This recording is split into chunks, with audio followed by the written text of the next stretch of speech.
ओम गुरुर्ब्रह्मा गुरुर्विष्णु गुरुर्देवो महेश्वरा गुरु साक्षात् परब्रह्म तस्मै श्री गुरुवे नमः।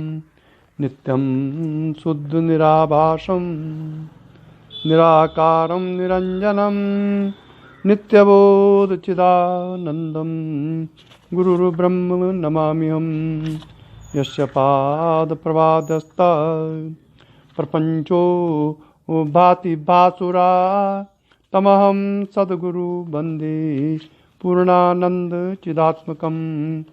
ओम सद्गुरुदेव के श्री चरण कमलों में प्रणाम करते हुए विवेक चूड़ामणि के 373वां श्लोक से प्रवचन प्रारंभ किया जा रहा है और इस श्लोक में का प्रसंग है वैराग्य निरूपण। वैराग्य निरूपण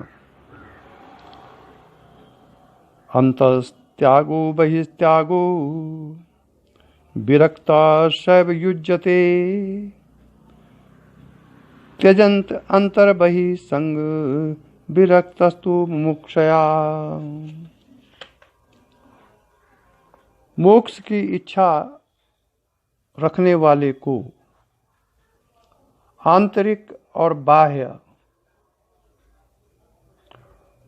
दोनों प्रकार के विषयों का त्याग कर देना चाहिए तथा इनका कभी भी संग नहीं करना चाहिए। विषयों से विरक्ति ही ज्ञान के द्वार खोलती है। विषयों में लिप्त पुरुष ज्ञान का अधिकारी नहीं होता। बहिस्तु विषये संग तथांतर अहम आदि भी विरक्त ये विशक्नोति त्यक्तुम ब्रह्मणि निष्ठिता। बाह्य और आंतरिक विषयों का त्याग। अब देखिए ध्यान से इस श्लोक को। बाह्य और आंतरिक विषयों का त्याग ब्रह्मनिष्ठ पुरुष ही कर सकता है। जिसके अंदर ब्रह्मनिष्ठता होगी या आत्मनिष्ठता होगी वही बाह्य और अंतर के विषयों का त्याग कर सकता है। This is the first circumstance. शर्त यह है पहली। ब्रह्मनिष्ठ का मतलब केवल आत्मा और ब्रह्म में निष्ठा रखने वाला, अन्य कहीं उसकी निष्ठा न हो। तो ऐसा ही व्यक्ति बाह्य और आंतरिक विषयों का त्याग कर सकता है। इससे अन्य जगह अगर आपकी निष्ठा है तो आप त्याग नहीं कर सकते। वो त्याग एक दिखावा मात्र होगा।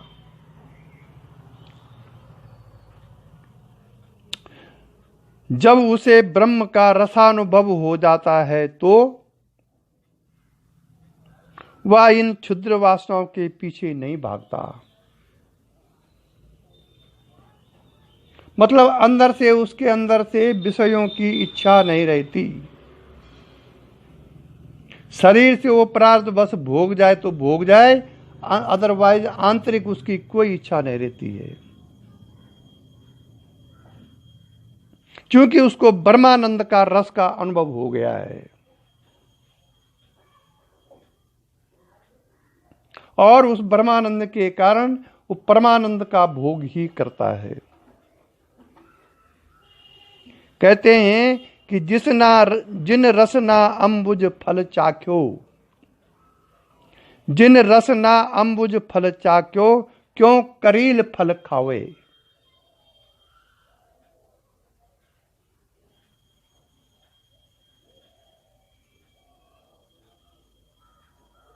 उसके लिए विषय भोगों का आकर्षण ही समाप्त हो जाता है।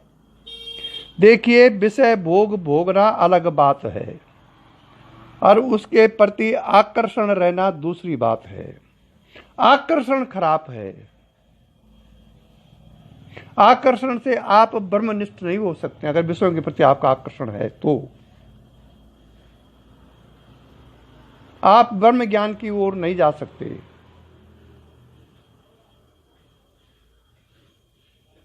और विषयों से आकर्षण कब खत्म होगा?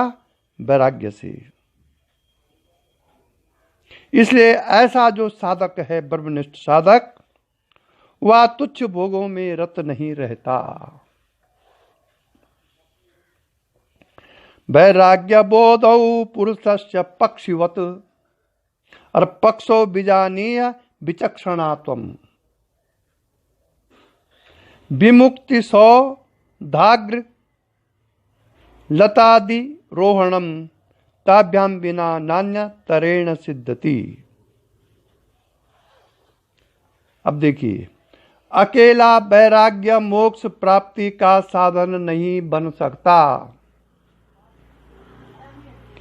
ये जितने आप देखिए दाढ़ी त्रिपुंड वाले, ये वैराग्य के कारण चले जाते हैं, लेकिन इनको बोध नहीं होता है, इसलिए ये भटक जाते हैं। फिर वैराग्य तो आ गया, लेकिन यदि ब्रह्म ज्ञान की ओर बोध नहीं हुआ तो आपको मोक्ष प्राप्त नहीं हो सकता है। इसलिए अकेला वैराग्य मोक्ष प्राप्ति का साधन नहीं बन सकता, इसके साथ बोध भी आवश्यक है। लेकिन बोध भी बिना वैराग्य के संभव नहीं है, क्योंकि विषयों में भटकते रहने से आत्मबोध नहीं होता, तथा आत्मबोध के बिना मुक्ति नहीं होती। इसलिए मुक्ति की इच्छा रखने वाले को दोनों की साधना एक साथ करनी चाहिए। कैसे?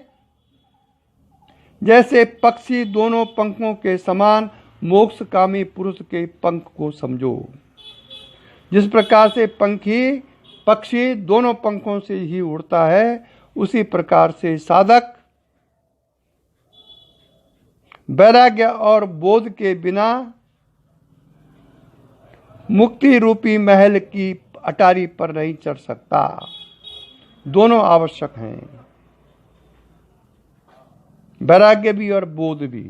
केवल बोध ही बोध नहीं और केवल वैराग्य वैराग्य नहीं। मोक्ष के लिए दोनों चीजें आवश्यक हैं, वैराग्य और बोध।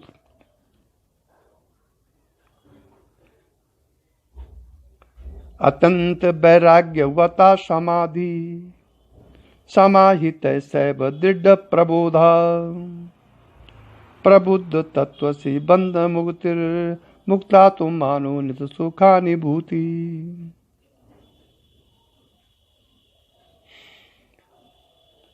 अत्यंत वैराग्यवान को ही समाधि लाभ होता है।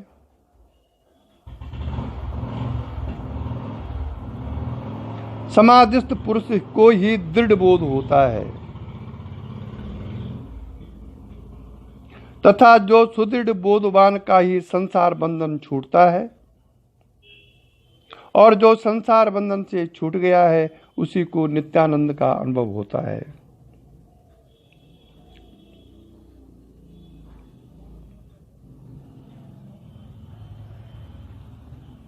और फिर जब तक चित्त वृत्तियां शांत नहीं होती भाई साहब,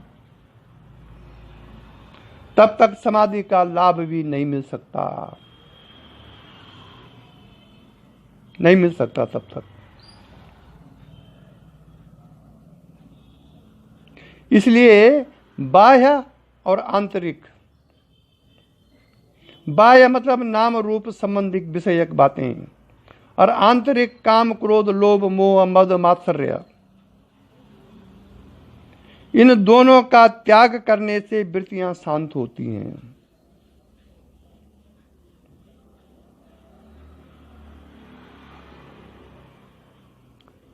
चित्त की ऐसी शांत अवस्था को ही समाधि कहते हैं, जिसके लिए विषयों से वैराग्य आवश्यक है।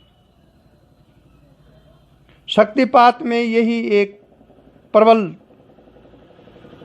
यक्ष प्रश्न है कि शक्ति एक स्तर तक जब पहुंच जाती है, तब यदि आप जानबूझ करके विषयों में रत रहते हैं, तो फिर आपका पतन सुनिश्चित है। जिस घड़ी जिस समय पर शक्ति आपको उस अवस्था में लाती है जहां विषय और संसार को त्यागना पड़े अंदर से, तो तुरंत त्याग दो, तब जाके आगे बढ़ेंगे आप। क्योंकि जो ही आप शरीर में आएंगे तो अहंकार उत्पन्न हो जाएगा, और अहंकार उत्पन्न होगा तो ये मन फिर विषय में दौड़ेगा। इसलिए शक्ति एक बार आपको अवश्य में वहां पहुंचाती है जहां विषयों की ओर नहीं जाना पड़ता है, लेकिन अहंकार के कारण आप जा सकते हैं। इसलिए ऐसी अवस्था जब शक्ति की आए तो आपको अपने आत्म बल से विषय वगैरह को त्यागना पड़ेगा।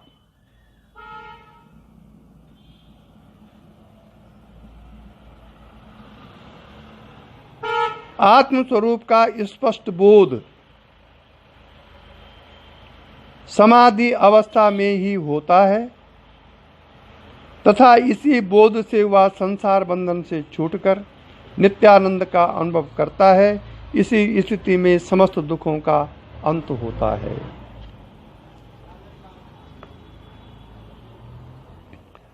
वैराग्यान परम सुखस्य जनकम पश्यामि वश्यात्मन तच्चेच्छुत तरात्मबोध सहितम स्वराज्य साम्राज्य दुख एतद् द्वारमजस्रा मुक्ति युवतेर्यस्मात् त्वमस्मात् परम सर्वत्रा स्प्रिया सदात्मनि सदा प्रज्ञां कुरु श्रेयसे। जिसने अपनी इंद्रियों पर विजय प्राप्त कर ली है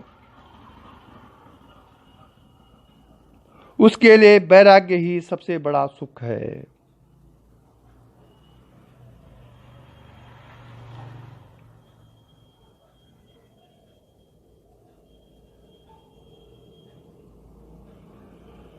जो इंद्रिय भोगों में रस लेता है उसे वैराग्य सुख प्राप्त नहीं हो सकता। रस लेता है। यदि वैराग्य के साथ आत्मज्ञान भी हो तो उसे स्वर्गीय सुख की प्राप्ति होती है, जिससे बढ़कर अन्य कोई सुख नहीं है। इसके बाद मुक्ति का द्वार खुल जाता है। इसलिए वैराग्यवान होकर केवल ब्रह्म में ही अपनी बुद्धि को स्थिर करना चाहिए। इसी से मुक्ति का लाभ मिल सकता है। आसाम छिद्दि विषमोपमेषु विषये स्ववैश्य मृतो कृति त्यक्त्वा जाति कुलाश्रमा में स्वविवतिं मुंचादि दूरात्ति क्रिया देहादावसति त्यजात्मधिषणां प्रज्ञां कुर स्वात्मनि त्वं द्रष्टा सा मनोसि निर्द्वय परम ब्रह्मासि यत् वस्तुता।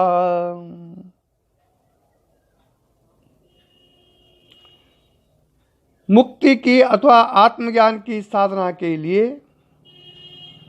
मनुष्य को विषयों को का त्याग कर देना चाहिए।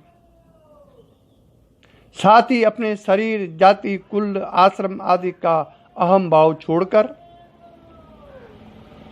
अपने को आत्मा ही समझो, जो स्वयं परब्रह्म ही है। तब सबका दृष्टा एवं द्वैत रहित है, उससे भिन्न कुछ भी नहीं है। सब कुछ वही है तथा मैं भी वही हूं। अब इससे बढ़कर और क्या है फिर।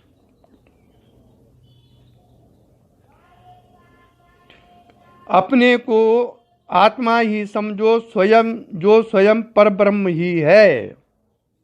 अयम आत्मा ब्रह्म, मेरी यह आत्मा ही ब्रह्म है। तो भगवान दूसरा कौन है फिर।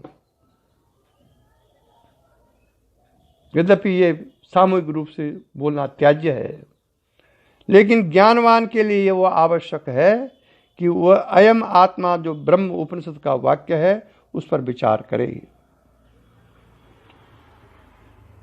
अब बताते हैं ध्यान विधि।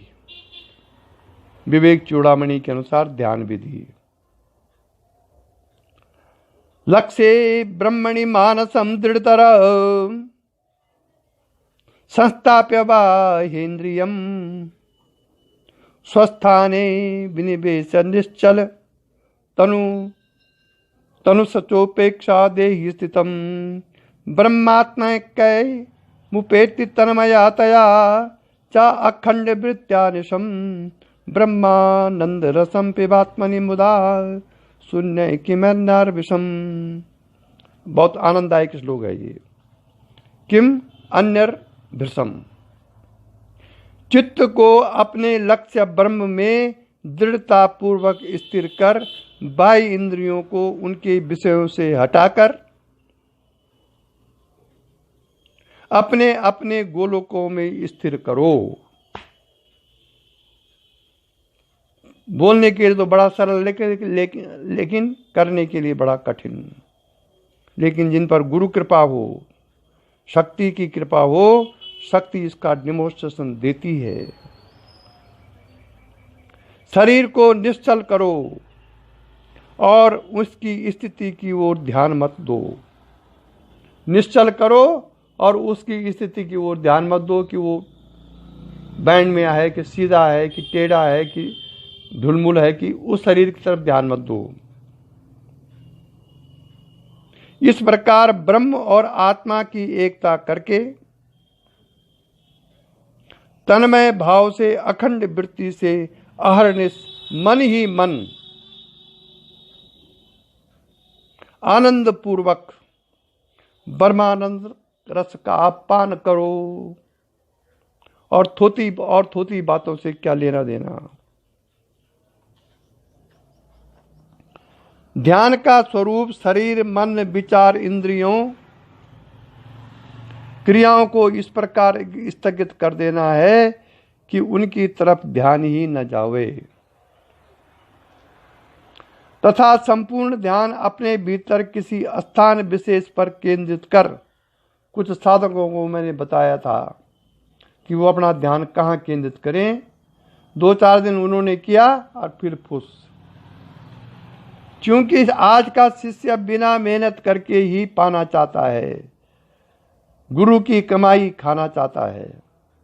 अपना आप मेहनत न करने पड़े, गुरु जी अपना आप कर दें, ये लोगों के भाव हैं। लेकिन जब ईश्वर का संविधान है कि जो मेहनत करेगा वो फल पाएगा, तब ईश्वर का प्रतिनिधि गुरु बिना मेहनत के यदि देगा भी तो टिक नहीं पाएगा। इसलिए जो अभ्यास करेगा उसी को फल होगा।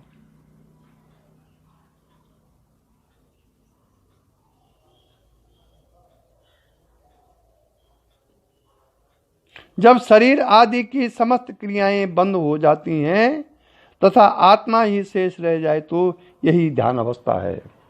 ज्ञान अवस्था नहीं है, ये ध्यान अवस्था है। ये अनात्म चिंतनम त्यक्त्वा कस्मलम दुख कारणम चिंतया आत्मा आनंद रूपम यन मुक्ति कारणम। आत्मा ही निज का वास्तविक स्वरूप है और वही मुक्ति का कारण है।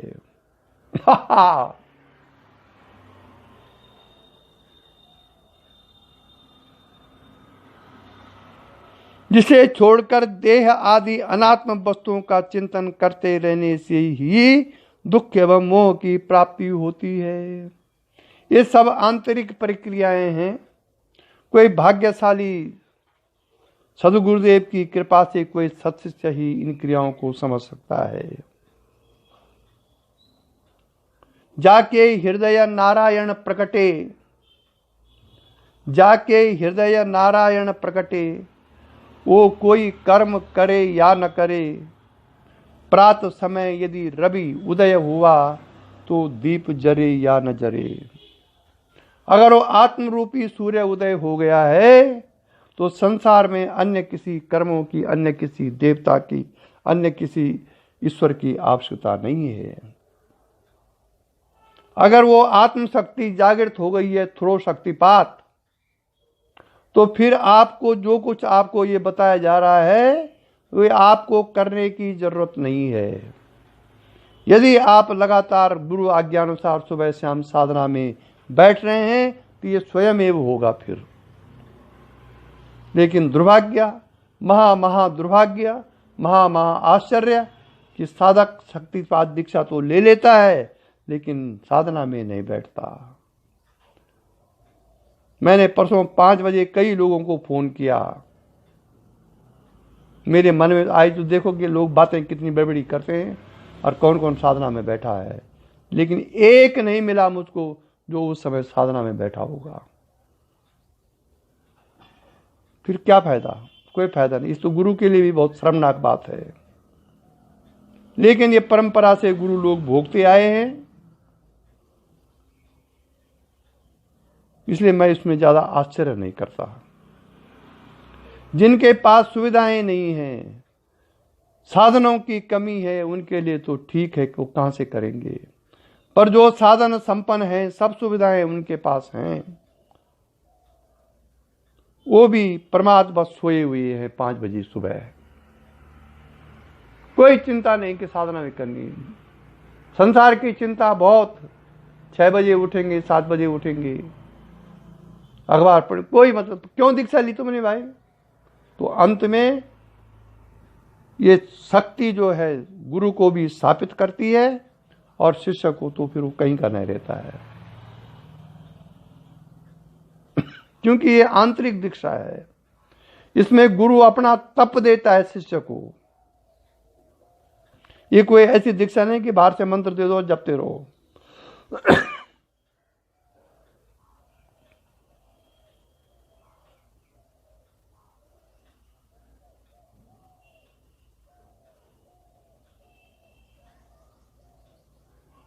इसलिए अनात्म वस्तुओं का चिंतन करते रहने से ही दुख एवं मोह की प्राप्ति होती है। निद्रा भी अनात्म है, आप उसके बस में हैं। निद्रा के बस में होने का मतलब आप माया के बस में हैं। हनुमान भी इस माया से अछूता रहा। उसने कहा भगवान राम के सामने कहा उसने, तब माया बस फिरऊं बुलाना और तुम्हारी कृपा से मैं तुमको ही जाना।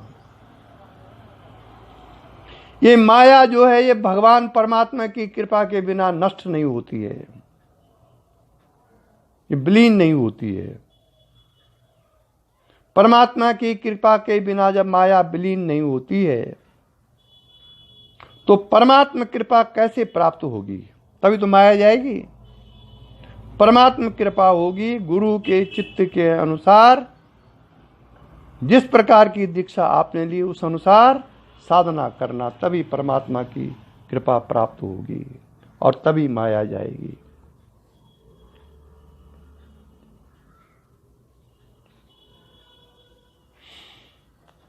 लेकिन जब हमारी दृष्टि गुरु की चेतन शक्ति पर न होकर के गुरु के व्यवहार पर, गुरु के शरीर पर, गुरु की अमीरी गरीबी पर होती है तो आपकी अंतरात्मा की दुर्दशा हो जाती है।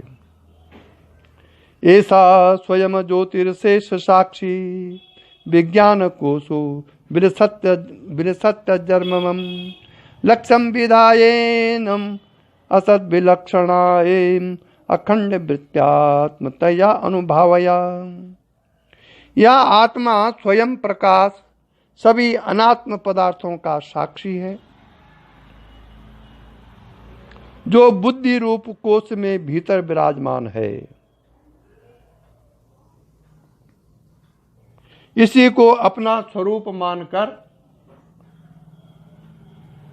इसी का निरंतर चिंतन करना चाहिए। अनात्म वस्तुएं स्वयं का स्वरूप नहीं है, इसलिए उसके चिंतन से कोई लाभ नहीं होता। संसार का चिंतन मत कीजिए माय डियर फ्रेंड। इस विनाशशील संसार में जो अविनाशी छुपा हुआ है, जिस अविनाशी के कारण हमको ये चर्म आंखों से ये संसार दिखाई देता है, उसका चिंतन कीजिए। यह अविनाशी योग पार्थ। अर्जुन की जिज्ञासा पर भगवान ने कहा, यह अविनाशी योग पार्थ दिनकर से मैंने प्रथम कहा। रवि ने मनु को उपदेश दिया और मनु ने राजा इक्ष्वाकु को सुना। वहां से ये शक्तिपात परंपरा चली आ रही है।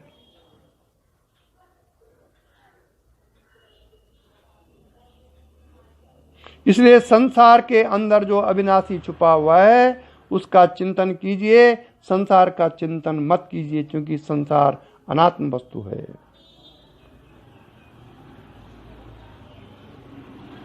जो योग साधना में रत रहकर मुक्ति की इच्छा रखता है, उसे एकमात्र ब्रह्म का ही चिंतन करना चाहिए, क्योंकि वही स्वयं का वास्तविक स्वरूप है। अन्य अनात्म वस्तुओं की प्रतीति मिथ्या है। जिस प्रकार मनुष्य घड़े एवं वस्त्र आदि को अपने शरीर से भिन्न मानता है।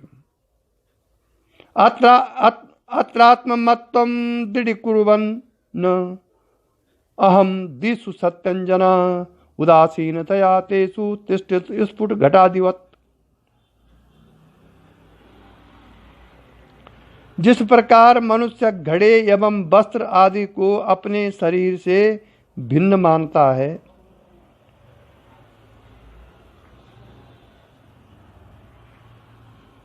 उन्हें अपना स्वरूप नहीं मानता, उसी प्रकार योगी को आत्मा को ही अपना स्वरूप मानकर अन्य सभी पदार्थों को अनात्म पदार्थ मानकर उनके प्रति उदासीन होकर आत्म भाव का ही चिंतन करना चाहिए। वही आ गया जो बोला।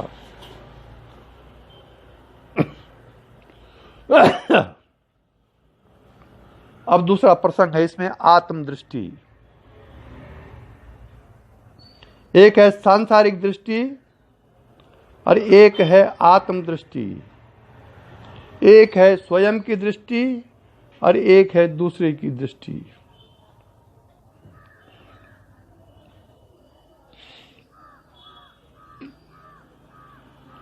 स्वयं की दृष्टि आंतरिक दृष्टि है। स्वयं माने अपने आपा, और बहिर्दृष्टि है दूसरे की दृष्टि। आप आंख से देखते हैं बाहर, अंदर की आंख को छोड़ करके जब बाहर चर्म आंखों से हम देखते हैं तो फिर दूसरे की दृष्टि हो गई, मन की दृष्टि हो गई, वो बुद्धि की दृष्टि हो गई। वो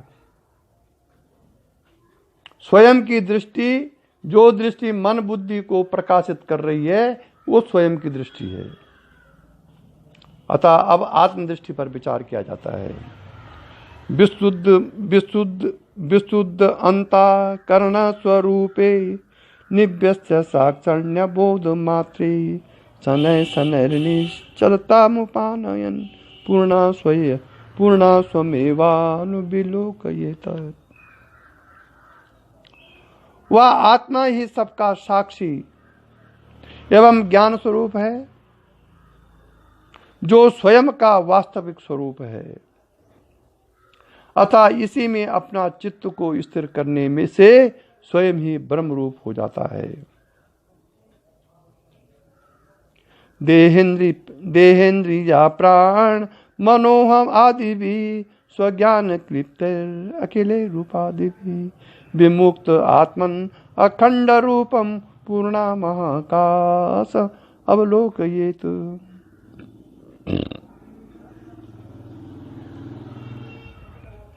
आत्मज्ञान के अभाव में ही मनुष्य अज्ञानवश इन देह, इंद्रिय, मन, प्राण, अहंकार आदि को अपना स्वरूप मानने लगता है। यह है आत्मज्ञान होने के लक्षण। कई पूछते हैं कि आत्मा कैसे जाने कि हमको आत्म साक्षात्कार हो गया है, तो इसमें यह लक्षण है। आत्मज्ञान के अभाव में ही मनुष्य अज्ञानवश इन देह, इंद्रियां, मन, प्राण, अहंकार आदि को अपना स्वरूप मानने लगता है, किंतु इनके पीछे वही एक आत्म सत्ता है जो अखंड रूप से महाकाश की भांति सर्वत्र व्याप्त है और उसी के रूप है। ज्ञानी को इस प्रकार सर्वत्र उस अखंड आत्मा को ही देखना चाहिए।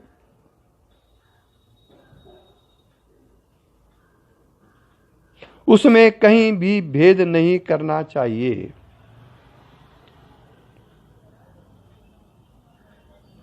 घटकलश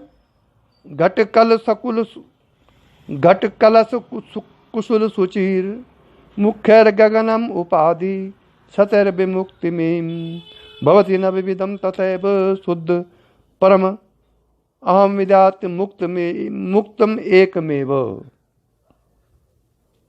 जिस प्रकार आकाश सर्वत्र व्याप्त है तथा एक ही है, वह घट, कलश, कोठे आदि के कारण भिन्न भिन्न नहीं हो जाता है। सब में भिन्न भिन्न आकाश है।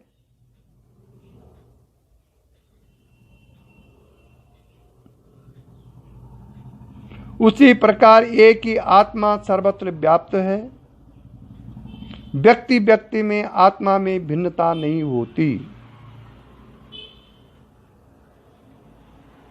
अहंकार के कारण ही अज्ञानवश मनुष्य प्रत्येक व्यक्ति में भिन्न भिन्न आत्माएं मानता है। अहंकार ही अज्ञान है जिसके हटने पर सर्वत्र एक ही आत्मा के दर्शन होते हैं।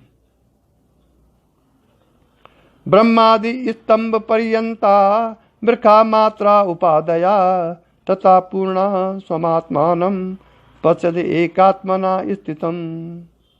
ब्रह्मा से लेकर स्तंभ तृण पर्यंत समस्त उपाधियां मिथ्या हैं, इसलिए अपने को सदा एक रूप में स्थित परिपूर्ण आत्म स्वरूप देखना चाहिए।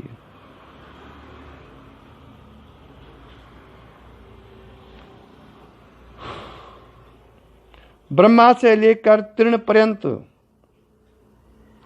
संसार में जितने भी पदार्थ हैं वह सब ब्रह्म रूप ही हैं, उससे भिन्न कुछ भी नहीं है।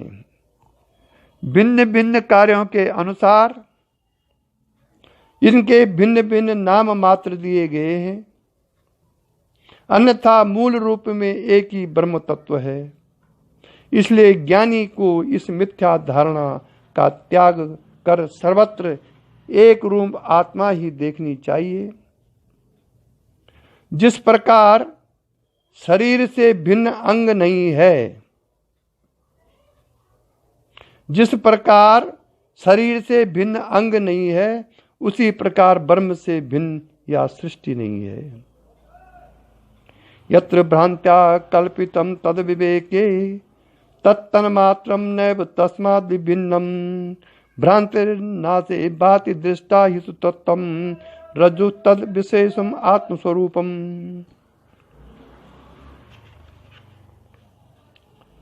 आत्मा में संसार का ब्रह्म होना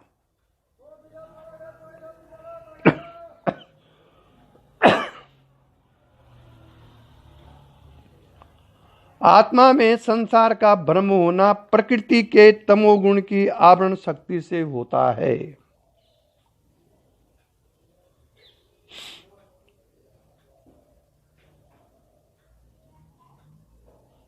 जिससे वस्तु होती तो कुछ है एवं दिखाई कुछ और देती है।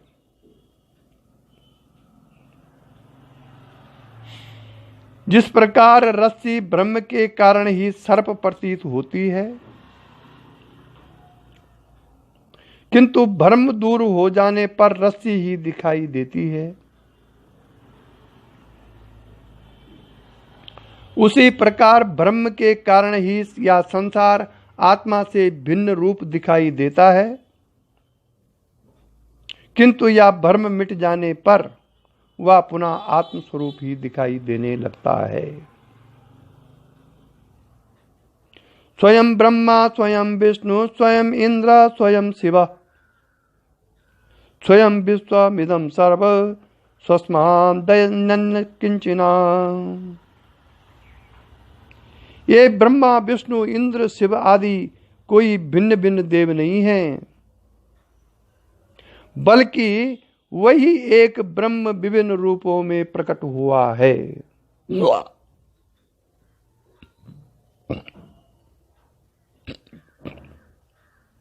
इसलिए ये ब्रह्म से भिन्न नहीं है, बल्कि वही हैं। इसी प्रकार यह संपूर्ण जगत भी ब्रह्म ही है, उससे भिन्न नहीं है। आत्मा भी ब्रह्म ही है, इसलिए आत्मा से भिन्न कुछ है ही नहीं, वही सब है। अंता स्वयं चापि बहि स्वयं च स्वयं पुरस्तात् स्वयमेव पश्चात् स्वयं ह्यवाचम स्वयं अपुदीचाम ततो परिष्टात्म स्वयं प्यध्रस्तात्। आत्मा ही निज का स्वरूप है, जो स्वयं ब्रह्म ही है। इसलिए ब्रह्म के समान या आत्मा ही भीतर बाहर ऊपर नीचे दाएं बाएं सर्वत्र विद्यमान है। कोई भी स्थान ऐसा नहीं है जहां वह न हो। और ये तो प्रैक्टिकल रूप में आप साधना में देख पाएंगे।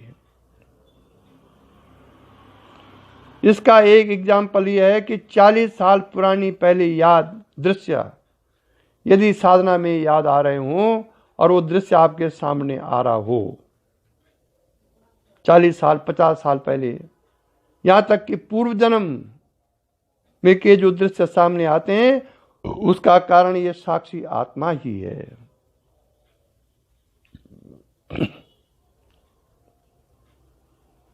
अचानक साधना करते करते आपको, जब आप 5 साल की अवस्था के होते हैं, उस समय की याद आ जाती है आपको, क्योंकि बुद्धि इतनी सूक्ष्म हो गई है। क्या कारण है इसका? क्योंकि साक्षी आत्मा ऑलरेडी वहां उपस्थित है पहले, जो दृश्य आपको दिखाई दे रहा है, इसीलिए वो दृश्य दिखाई देता है।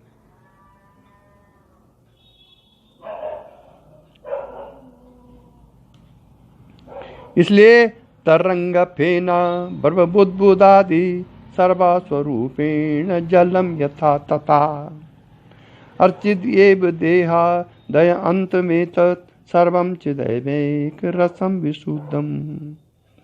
चिद एव एकम रसम विशुद्धम। एक ही तत्व के कारण भेद से अनेक रूप बन जाते हैं, वह दिखाई देते हैं। जैसे जल की तरंग फेन भंवर एवं बुदबुदे के रूप में दिखाई देता है।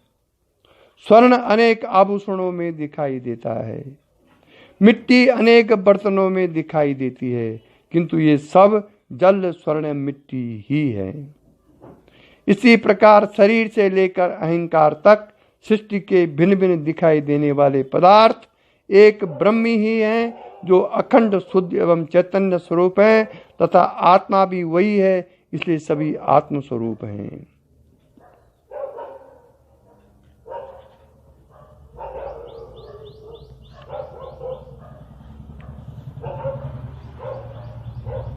जो आत्मज्ञान को प्राप्त हुए हैं,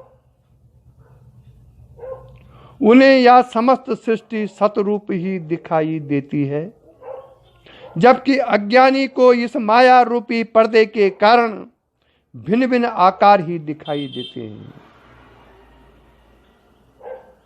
ज्ञानी मिट्टी ही देखता है, जो सभी बर्तनों में समान है, जबकि अज्ञानी घड़ा कलश कुंभ आदि को भिन्न भिन्न देखता है।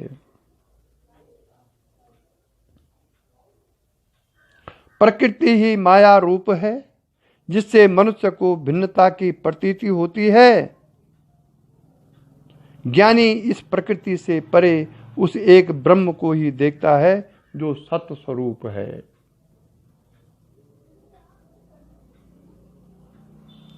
उपनिषदों में बार बार कहा गया है कि यह समस्त जगत अद्वैत रूप है, जो ब्रह्म ही है। जगत जित्तेन केन मना एन जित्तेन। मना केन जित्तेन, मन को किसने जीता, जगत को किसने जीता, जिसने मन को जीत लिया। अगर मन नहीं रहे तो ये जगत ही ब्रह्म दिखाई देगा। उस ब्रह्म से भिन्न कुछ नहीं है। या द्वैत भावना ब्रह्म रूपी है, जिसका अभाव ज्ञान में ही होता है। आकाश वन्य निर्मल निर्विकल्पम निसीमन स्पंदन निर्विकारम अंतर्बहि शून्य अन्यन्य द्वयम स्वयं परम ब्रह्म किमस्ति बोधम। जब ब्रह्म एक ही है जो सर्वत्र व्याप्त है, सभी प्रकार उसी के हैं तथा स्वयं ज्ञान स्वरूप है, उससे भिन्न दूसरा कोई है ही नहीं, तो फिर वह ज्ञान का विषय कैसे हो सकता है। दूसरा कौन है जो कहता है कि मुझे उसका ज्ञान हो गया। इसका अर्थ है कि जानने वाला उससे भिन्न कोई तत्व है जिसे ज्ञान हुआ है, इसलिए यह मिथ्या धारणा है। जानने वाला एवं जानने योग्य दोनों वही हैं, भिन्न नहीं है। इसीलिए उपनिषद कहते हैं, क्योंकि जो ये कह रहा है कि मैंने ब्रह्म को जान लिया, इसका कारण यह है कि उसने ब्रह्म को नहीं जाना। क्योंकि जब वो ब्रह्म में स्थित है तो कहने वाला दूसरा कौन है कि मैंने जाना उसको। इसका मतलब द्वैत में है अभी वो।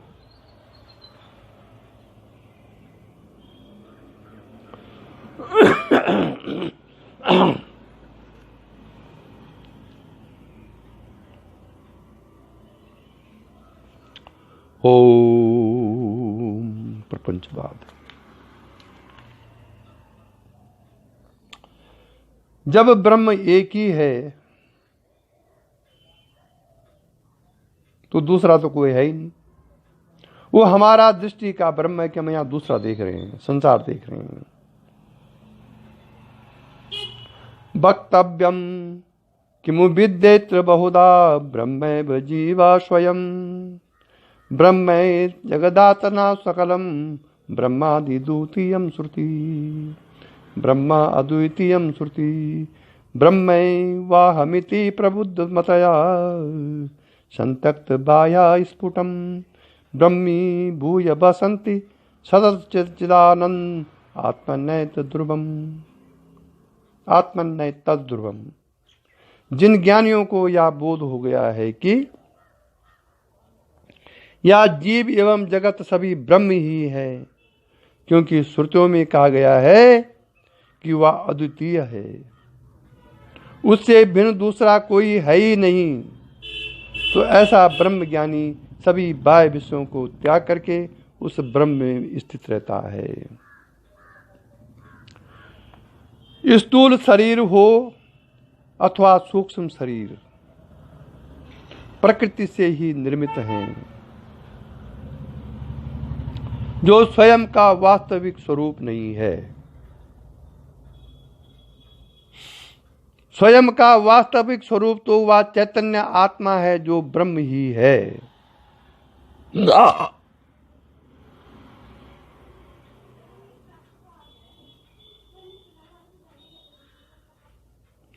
जो इस अन्नमय कोश स्थूल शरीर में अहम बुद्धि रखता है, जिससे इसे अपना स्वरूप मानकर इसी में आसक्ति रखता है, उसका सर्वथा त्याग कर देना चाहिए। मुक्ति के लिए इससे भिन्न कोई मार्ग नहीं है।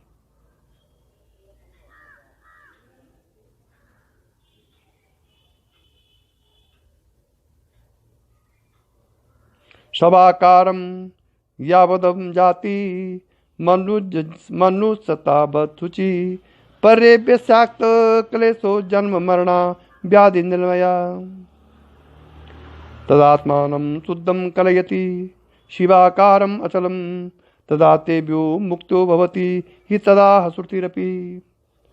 प्रकृति अपने नियम के अनुसार कार्य कर रही है, वह मनुष्य को सुख दुख देने की इच्छा नहीं रखती, किंतु मनुष्य को कई अपेक्षाएं, कामनाएं, इच्छाएं, वासनाएं, जिनको वह पूर्ण करना चाहता है, इससे उसकी आसक्ति बढ़ जाती है।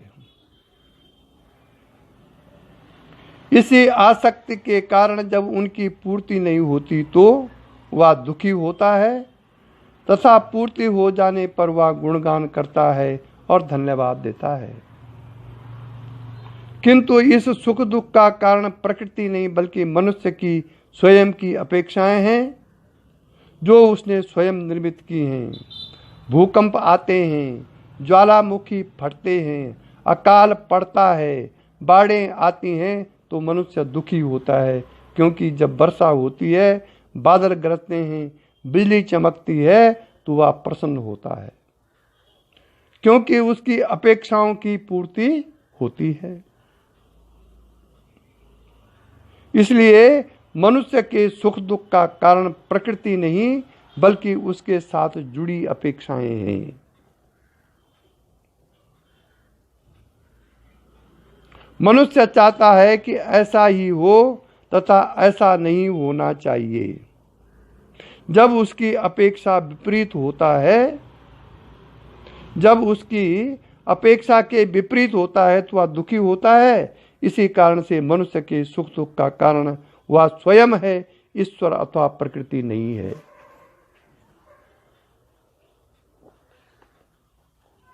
ये तो पंचदशी में कहा है कि हम अपनी मानसिक सृष्टि से सुखी दुखी हैं। ईश्वर के सृष्टि से न हमको सुख है न दुख है। हम जो मानसिक सृष्टि बना लेते हैं उसी से हम सुखी दुखी होते हैं। नारायण। श्रुति भी कहती है कि मनुष्य जब तक स्थूल शरीर से आसक्त रहेगा,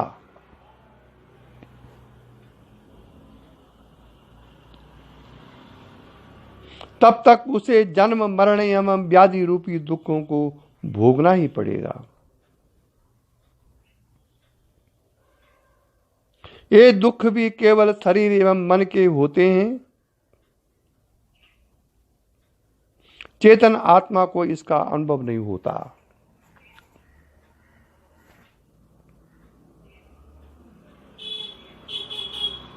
घर में बिजली चले जाने पर मनुष्य दुखी होता है। विद्युत को दुख का अनुभव नहीं होता जो चली गई, क्योंकि मनुष्य की अपेक्षाएं उसके साथ जुड़ी हुई हैं। विद्युत की कोई अपेक्षा नहीं है, वह नियम अनुसार कार्य कर रही है।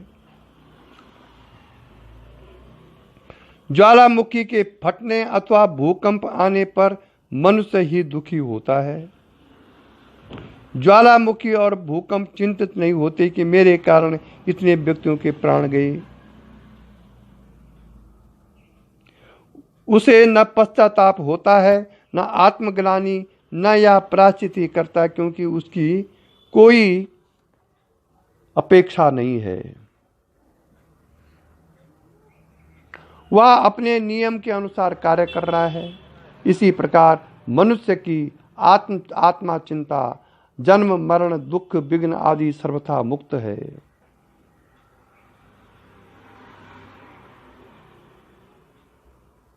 ये सब शरीर एवं मन के धर्म हैं।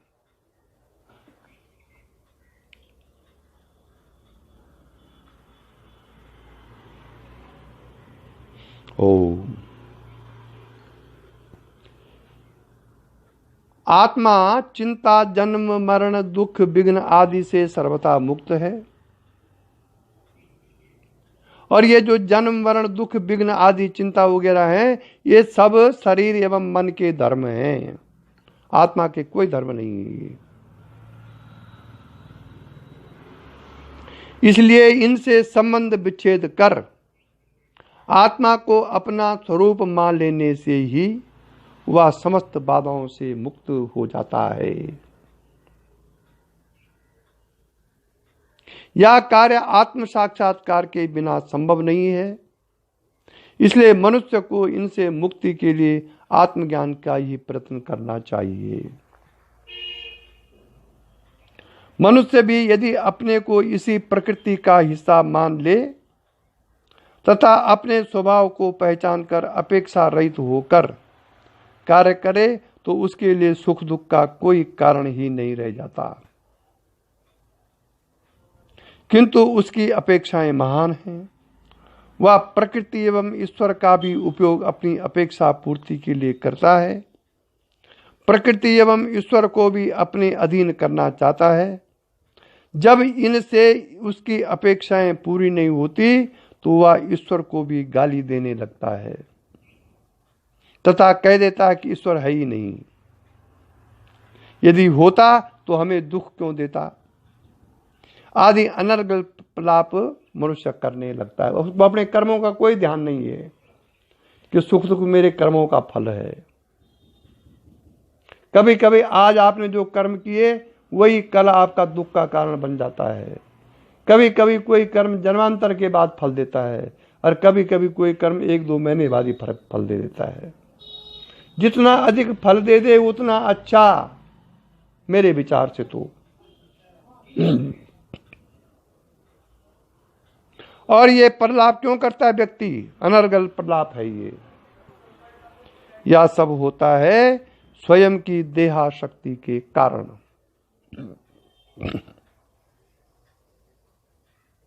इसलिए इसके त्याग के बिना सुख नहीं मिल सकता है। देहाशक्ति का त्याग करना आवश्यक है मोक्ष के लिए।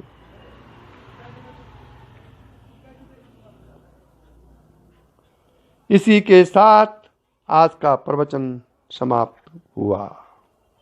यही दिव्य दृष्टि हमें दीजिए भगवान, हो कण कण में निस दिन तुम्हारे दर्शन। लखों नित्य सर्वत्र मूर्ति तुम्हारी, सुनो जड़ जगत से कीर्ति तुम्हारी। यही दिव्य दृष्टि हमें दीजिए भगवान, हो कण कण में निस दिन तुम्हारे ही दर्शन। हो कण कण में निस दिन तुम्हारे ही दर्शन।